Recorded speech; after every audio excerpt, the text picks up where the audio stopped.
Why handwriting is still essential in the keyboard age. Do children in a keyboard world need to learn old-fashioned handwriting? There is a tendency to dismiss handwriting as a non-essential skill, even though researchers have warned that learning to write may be the key to, well, learning to write. And beyond the emotional connection adults may feel to the way we learn to write, there is a growing body of research on what the normally developing brain learns by forming letters on the page, in printed or manuscript format as well as in cursive. In an article this year in the Journal of Learning Disabilities, researchers looked at how oral and written language related to attention and what are called executive function skills, like planning, in children in grades 4 through 9, both with and without learning disabilities.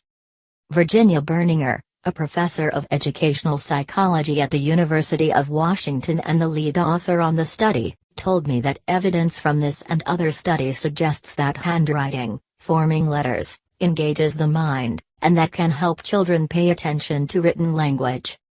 Last year in an article in the Journal of Early Childhood Literacy, Laura Deinhardt, an associate professor of early childhood education at Florida International University, discussed several possible associations between good handwriting and academic achievement. Children with good handwriting may get better grades because their work is more pleasant for teachers to read. Children who struggle with writing may find that too much of their attention is consumed by producing the letters, and the content suffers.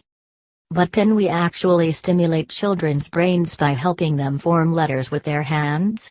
In a population of low-income children, Dr. Deinhardt said, the ones who had good early fine motor writing skills in pre-kindergarten did better later on in school.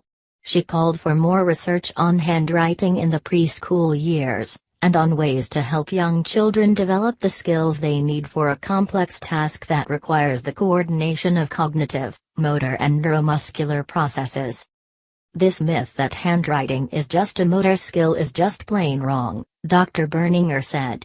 We use motor parts of our brain, motor planning, motor control, but what's very critical is a region of our brain where the visual and language come together, the fusiform gyrus, where visual stimuli actually become letters and written words.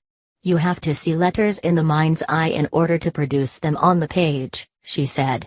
Brain imaging shows that the activation of this region is different in children who are having trouble with handwriting. Functional brain scans of adults show a characteristic brain network that is activated when they read, and it includes areas that relate to motor processes. This suggested to scientists that the cognitive process of reading may be connected to the motor process of forming letters. Karen James, a professor of psychological and brain sciences at Indiana University, did brain scans on children who did not yet know how to print. Their brains don't distinguish letters, they respond to letters the same as to a triangle, she said. He said,